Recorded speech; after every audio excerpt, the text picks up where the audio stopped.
In this tutorial, we will take a closer look at OOP. We will briefly understand what is OOP stands for and what is the use of OOP in JavaScript. Don't forget to watch the complete video because it is very helpful to you. OOP stands for Object-Oriented Programming. To understand object-oriented programming, we need to first understand what is object. Object is a simple, unordered collection of properties, each of which has a name and value. Object can aggregate multiple values and allows you to store and access that values by property name. Property name can be a string or a symbol. In the previous video, we learned how to declare an object and enumerate its properties on the console. Now, we will understand what is the use of object in object-oriented programming. Object-oriented programming is a very important aspect in every programming language.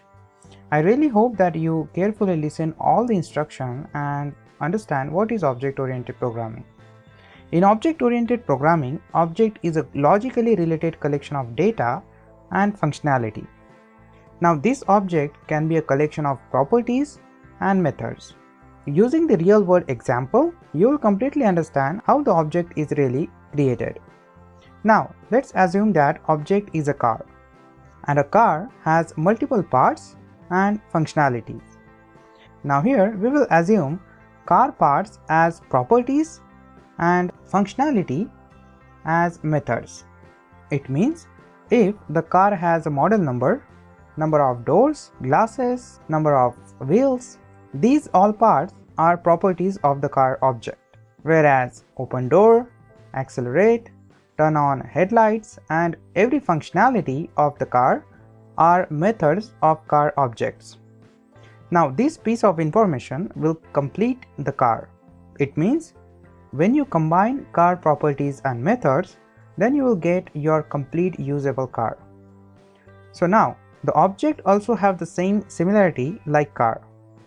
Using properties, you can specify object part, and using methods, you can specify object functionality. Now, you know that to build a complete car, you will need properties and methods, right?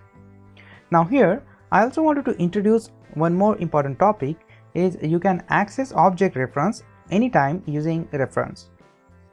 It means when you specify your object reference to the other variable, then you can modify this object using the reference variable.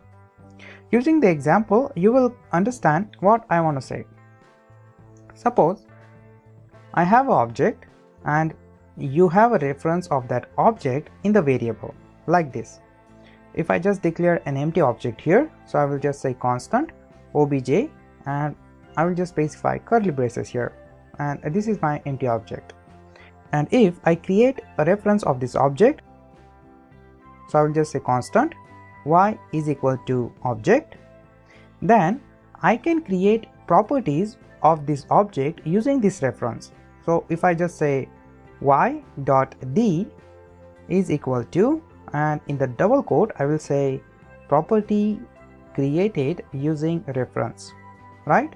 And when I print this on the console, so if I just say console.log and say obj.d, then you will see the property of object is created. So when you execute this statement, you can see your object has a one property created using the reference variable, right? There is a lot more thing to understand and we will cover everything one by one. I hope you will have understood the meaning of object-oriented programming. If not, then don't worry, using future tutorials, you will completely understand what it is. Don't forget to watch the next tutorial because the next tutorial depends on this tutorial. That's it. That is all for this tutorial.